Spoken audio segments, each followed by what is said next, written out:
UN Women was created to just focus on gender equality and empowerment of women. So this year we are celebrating 15 years and looking at how women can be part of leadership, because when you're a leader is when you're sitting at the table, and when you're sitting at the table is when you are part of policy making and decision making, and you can influence at the highest level.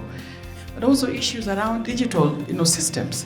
Right now there was a gender equality snapshot that came out, and it indicated that if we bridged that gender equality around digital economy, there would be a $1.5 trillion injected within the global economy, and it would impact the lives of about 350 million women and girls.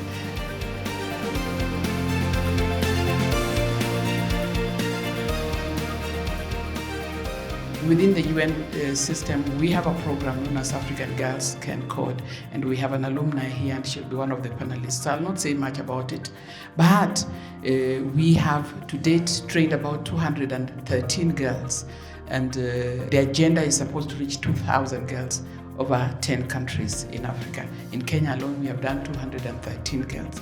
And we are very proud. Some of them went to Germany last year, 5 are going to Germany this year. Some of them are in cybersecurity, some of them are paying forward. So we are very, very proud of what the girls can do. And we want more girls in that digital space. We currently finalized phase 3 this month in September, and we plan to have another phase 4 come next year. So we are not stopping with 231 girls. So what are we doing with African Girls Can Code initiative? 1, we have the coding camps. When you look at the coding camps, we target young girls aged between 17 and 25. It's a very intense camps. It's a 2 weeks camps, very intense. They are trained on basic coding, robotics, cybersecurity, and generative AI. We also don't stop with the tech skills, but we also try to complement the tech skills with soft skills, whereby we teach them on leadership, public speaking, which is very important, because what we do in the coding camps is there's something called the hackathon. This is whereby they are presented with real-world problems and they are told to come up with tech solutions. So this might be in form of a website, might be in form of an app, might be in form of a company, or anything tech related, and they need to pitch these ideas in the real world. So hence why we also bring on board the aspect of public speaking.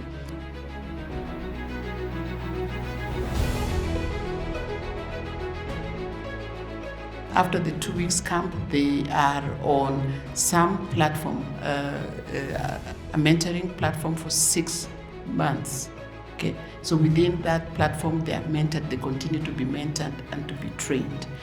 And within that platform, they are also provided with opportunities, different opportunities for them to take advantage of. But apart from that, intentionally, we look for partnerships.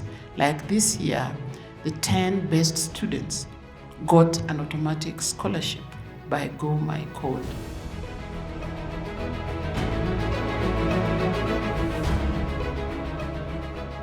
Media definitely influences perspective. At the end of the day, you are filled with what you see and what you hear. I would say before pursuing tech, that is after I completed my high school education, KUCCPS, you get to select courses where you are placed. I was interested in pursuing tech, and when I voiced this and told the people around me, they were like, tech? So what is tech? You want to work in a cyber? we don't see girls working in a cyber. That's not a very conducive space for girls to work with. And I'm like, no, there is more to tech than just that. So imagine if media shone a light to what is happening in the tech space, especially for women. It would definitely speak to a girl somewhere out there who is curious, passionate, or interested, and it would definitely allow them to see that it's a path that I can take, and that's very important. Being able to see that someone who looks like them, someone who's been where they are, actually took that path and is creating impact. Also, as media, let us expose the gaps in policy. This is also where we can improve and revise the policies. We have lots of young people participating in gig economy. We don't know what their social protection is like. We don't know if they're being bullied, if they're being paid.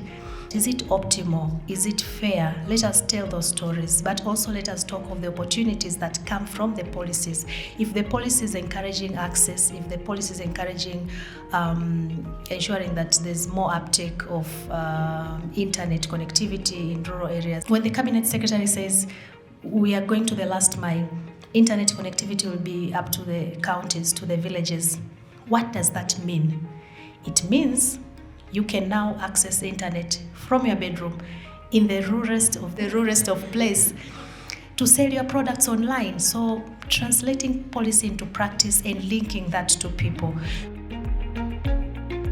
We are definitely teaching a lot of internet etiquette, and so that's what I want to say, that we are currently in the process of having a learning module on how people can benefit or protect themselves from that kind of online violence.